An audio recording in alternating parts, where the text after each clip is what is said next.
나누겠습니다. 함께 읽겠습니다. 그들이 서로 말하되 우리가 아우의 일로 말미암아 범죄하였도다.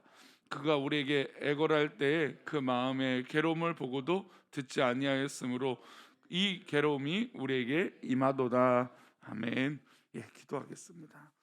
하나님, 오늘도 우리가 살아갈 때 어찌할 수 없는 일이 있을 때, 울어도 못할 때, 그러나 우리가 십자가를 바라보며 믿음으로 살아가는 복된 믿음의 성도들 되게 도와주옵소서. 우리 성도들의 삶과 환경과 여건들을 아시고 주의 크신 뜻으로 붙잡아 주시되 하나님 놀라운 은혜로 우리 성도들 한 명 한 명을 또 이 새벽에 기도하는 믿음의 백성들을 주님 붙잡아 주옵소서. 범사하여 감사하여 드린 예물과 또 일천번제로 드려진 예물을 기뻐 받아 주시고 주님의 은혜로 함께하여 주옵소서. 주님의 크신 돌보심이 우리 가운데 있기를 원하오며 거룩하신 예수 그리스도 이름으로 기도 올렸나이다. 아멘. 우리는 원래 편안할 때나 또 어려울 때나 언제든지 우리는 하나님을 찾아야 됩니다. 믿음의 백성들은 좋을 때나 슬플 때나 기쁠 때나 어려운 일 때나 언제든지 하나님을 찾고 하나님 앞에 무릎 꿇고 기도해야 되는 것이죠.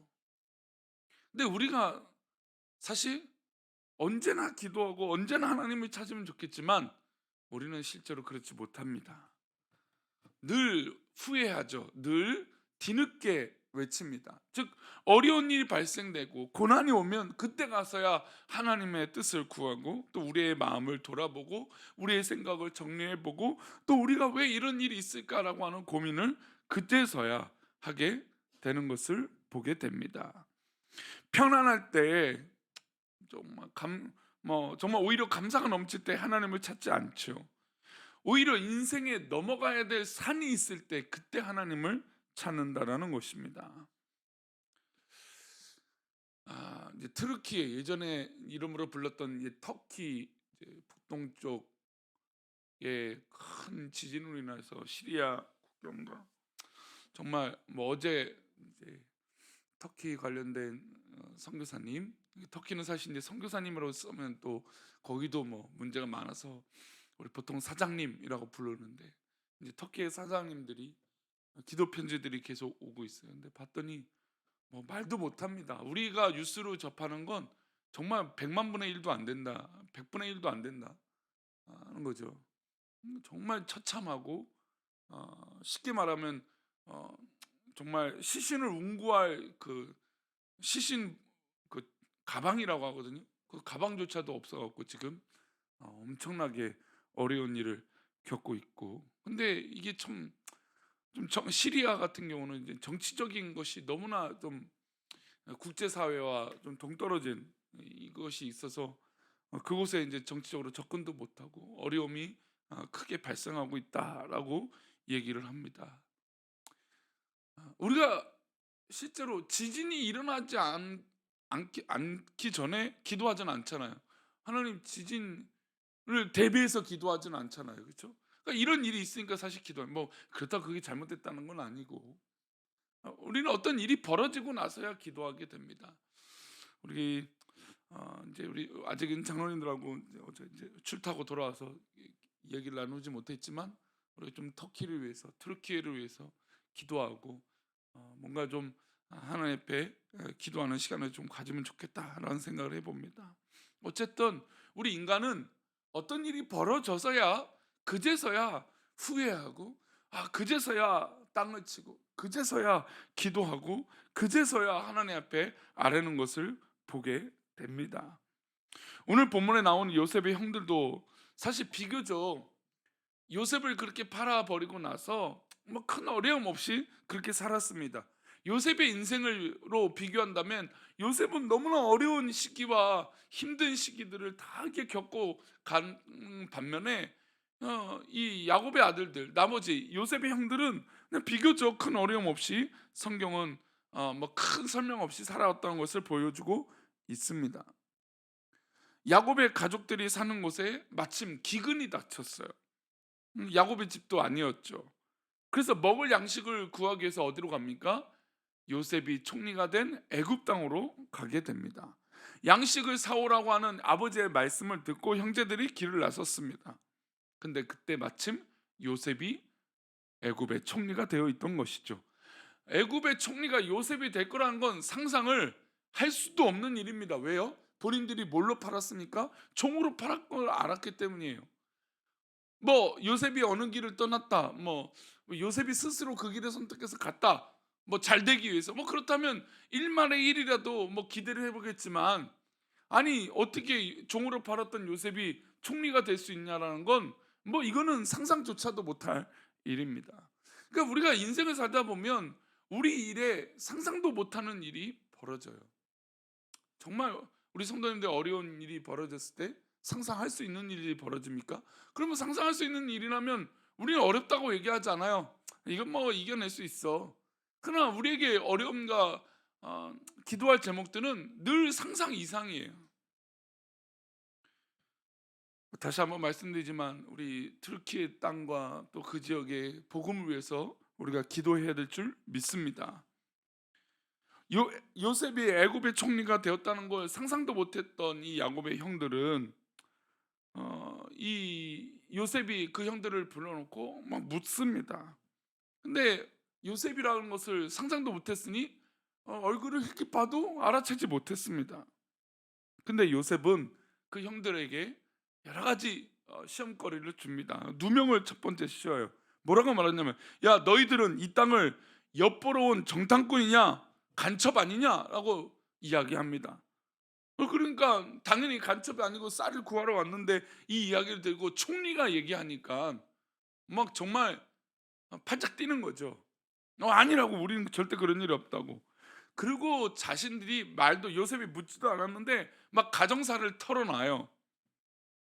그리고 그 가정사의 이야기를 뭐 요셉은 다 알고 있는 거죠. 듣고 나서 이렇게 말합니다. 너희들이 간첩이 아니라면 이 자리에 없는 막내 동생을 데리고 와라. 데리고 올 동안 한 명을 인질로 삼겠다. 그리고 형제들을 모두 3일 동안 감옥에 가둡니다. 요셉의 형제들은 살면서 감옥을 가봤을까요? 안 가봤을까요? 대부분 안 가봤겠죠. 뭐 성경은 말씀하지 않으니까 모르는 일이지만 아마 이들은 그런 어려움을 겪지 않았을 겁니다. 그런데 베냐민은 집에 있고 10명의 형제들이 여기 왔는데 모두 10명이 감옥에 들어갑니다. 그리고 며칠입니까? 딱 3일이에요. 3일. 요셉이 감옥 생활한 거에 비하면 3일은 사실 요셉의 형들에게는 아무것도 아닐 수도 있어요. 그런데 이런 경험을 해보지 않는 사람에게는 어떻습니까? 이건 너무나 힘든 일이죠. 2억 말리 땅에 떨어져 곡식을 구하러 왔는데 아이 총리가 와갖고 우리에게 간첩 누명이니 아우를 데려오라니 뭐 이런 얘기를 하면서 뭐 누명을 씌우고 억울하고 뭐 3일 동안 감옥에 갇혀 있는데 이건 너무나 비참한 모습을 겪게 되니 얼마나 염려와 걱정이 많았을까요? 그리고 요셉이 3일 동안 딱 감옥에 가뒀다가 풀어줍니다. 그 후에 요셉이 한 사람을 여기다가 남겨두라고 제안을 하죠. 그때 이들의 반응이 21절이에요. 함께 읽겠습니다. 시작. 그들이 그가 우리에게 애걸할 때 그 마음의 괴로움을 보고도 듣지 아니하였으므로 이 괴로움이 우리에게 임하도다. 3일 동안 감옥에 갇혔다가 돌아와서 요셉이 막내 동생 베냐민을 데리고 오라라고 하는 얘기, 이 이야기는 사실 이 형들에게 너무나 어려운 얘기였어요. 왜 그럴까요? 요셉이 사실 죽었다라고 아버지한테 말했는데 그 요셉의 사랑을 다시 독차지하고 있는 이 베냐민, 이 곡식을 가지러 왔을 때도 이 베냐민만 딱 집에 내둘 정도로 아버지는 그렇게 사랑하고 있는 아들인데, 요셉을 대신한 그 사랑을 받고 있는 아들인데 그 아들을 데리고 오고 또 3일 동안 감옥에 갇혀 보니 이거 애굽 총리 말 안 들었다는 어떻게 될까요? 우리 여기서 다 죽겠구나, 이 마음이 든 거죠. 그 어려움을 겪고 나니까 그 마음에 어떤 생각이 듭니까?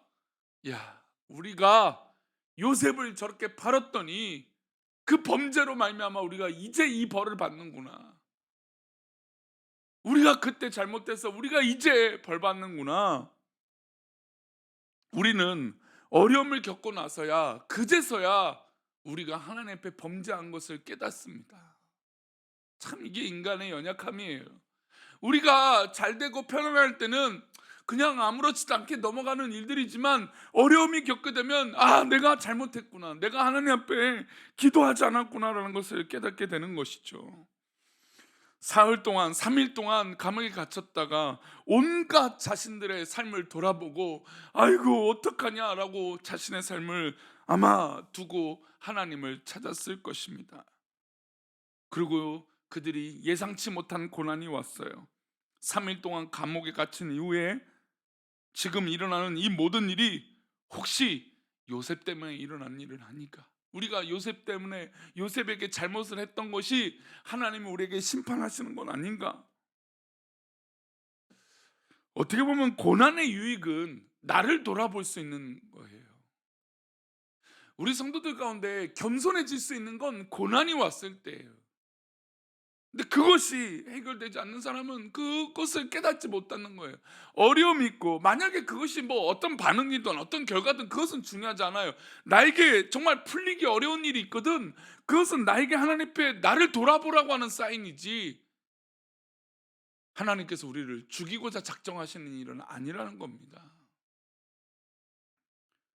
내가 어디에 문제 있는지, 내가 무엇이 실수가 있는 것인지, 내가 무엇이 하나님 앞에 잘못된 것인지, 하나님 앞에 하나하나 내 삶을 돌아보고 반추해 보고, 편안할 때 내가 하나님 앞에 기도하지 못한 것 찾아보고,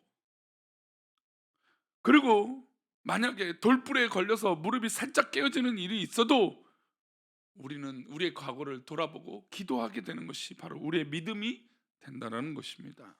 이뿐만 아닙니다. 시므온이 사로잡혔습니다. 9명의 형제들이 이제 돌아가서 베냐민을 데리고 와야 돼요. 일단은 요셉이 곡식을 줬고, 그 곡식을 받아서 아버지를 만나고 아버지를 설득을 해야 돼요. 그런데 요셉이 무슨 행동을 합니까? 그 곡식 자루에 왕궁에 쓰이는 이, 이, 이 돈이 요셉이 돈을 그 자루에 담궈 뒀습니다. 왜 이런 일이 벌어졌을까요?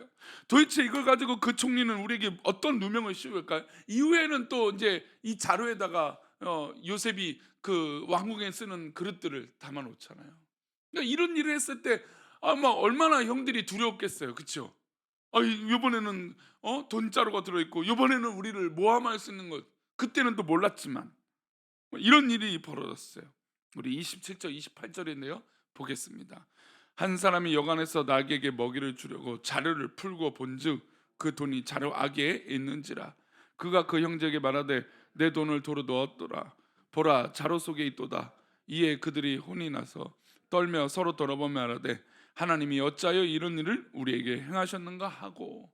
보세요,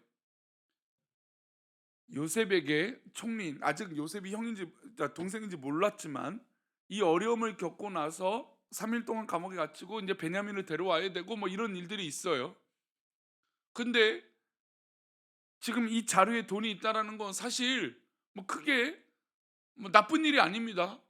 이 사람들이 돈을 안 받고 다시 돈을 돌려줬네, 좋은 일이라고 생각할 수 있어요. 그런데 지금 먼저 마음이 디니까, 어려운 일이 있고 3일 동안 감옥에 갇혀 보니까 이 형들의 마음에는 하나하나 일어나는 일이 지금 누구의 일이 되고 있습니까? 하나님의 일이 되는 거예요. 이거 하나님이 우리에게 어떻게 이런 일을 행하시지? 라고 묻는 것이죠. 그러니까 고난의 유익은 이 모든 일이 하나님 뜻대로 있다는 것을 다시 한번 상기시켜 주시는 놀라운 기회예요.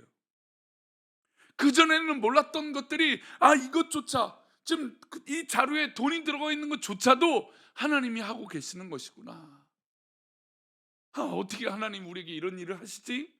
이게 어찌됐든 원망이든 뭐 어떤 궁금증이든 어떤 뭐 것이든 하나님의 일이구나. 형제들은 어떻게 보면 지금까지 하나님의 이름을 제대로 불러본 적이 없어요. 그러나 어려움이 겪고 나서 의문점이 생겼을 때, 우리의 인생의 고민과 염려와 의문점이 생겼을 때 오히려 하나님의 뜻을 구하고 하나님을 찾는다라는 것이죠. 하나님이 어찌하여 우리에게 이런 일을 행하셨는가? 하나님을 자기 인생의 개입을 시킵니다. 우리가 이 새벽에 왜 기도합니까? 왜 기도하냐라고 묻는다면 하나님이 나의 인생에 개입하시길 원하는 것을 바라기 때문에 기도하는 것이죠.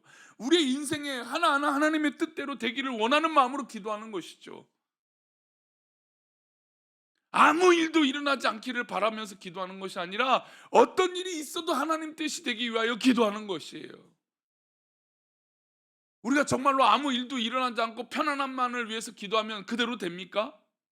정말 편안하기만 하던가요, 우리 인생이? 어려운 일이 있어도 기도하니까 편안할 수 있는 게 기도예요. 힘든 일이 있어도 기도한 사람은 편안할 수 있다라는 것이죠. 왜요? 이 모든 것이 하나님의 뜻 가운데 있음을 믿기 때문이죠. 그러니 혹시나 오늘 우리가 하나님 왜 그러십니까? 라고 물을 기회가 있다면 오히려 내 삶을 더 하나님 앞에 드리는 기도의 제목들이 되시기를 축복합니다.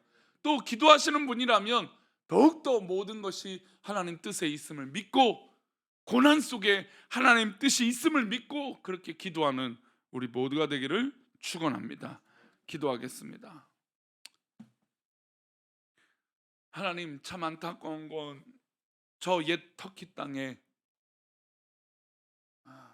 정말 수많은 사람이 끔찍하게 죽임을 당했습니다. 이 어려운 일이 벌어지니 어찌 이런 일이 있습니까? 이건 분명히 하나님 계획 가운데 하나님의 어떤 자연 섭리 가운데 있는 것일 텐데 하나님이 이것을 우리가 어떻게 바라봐야 됩니까? 그러나 하나님 믿음의 백성들에게 하나님의 뜻이 어디 있는지 돌아보게 하여 주시고 우리가 더욱더 하나님의 뜻을 구하며 내 삶 속에 하나님 살아계심을 깨닫고 살아가는 믿음의 성도들 되게 도와 주옵소서. 불평하고 원망하고 남 탓하는 것이 아니라 하나님, 오늘도 하나님 뜻이 나에게 있음을 믿고 나아가는 믿음의 삶이 되도록 인도하여 주옵소서. 우리를 그렇게 지키시고 인도하시는 놀라운 하루가 되시기를 원하옵고 거룩하신 예수님의 이름으로 기도 올리옵나이다. 아멘. 하늘에 계신 우리 아버지여, 이름이 거룩히 여김을 받으시오며 나라의 임하옵시며 뜻이 안에서 이룬 것 같이 땅에서도 이루어지이다. 오늘날 우리에게 일용할 양식을 주옵시고 우리가 우리에게 죄 지은 자를 사하여 준 것 같이 우리 죄를 사하여 주옵시고 우리를 시험에 들게 하지 마옵시고 다만 악에서 구하옵소서. 내게 나라와 권세와 영광이 아버지께 영원히 있사옵나이다. 아멘.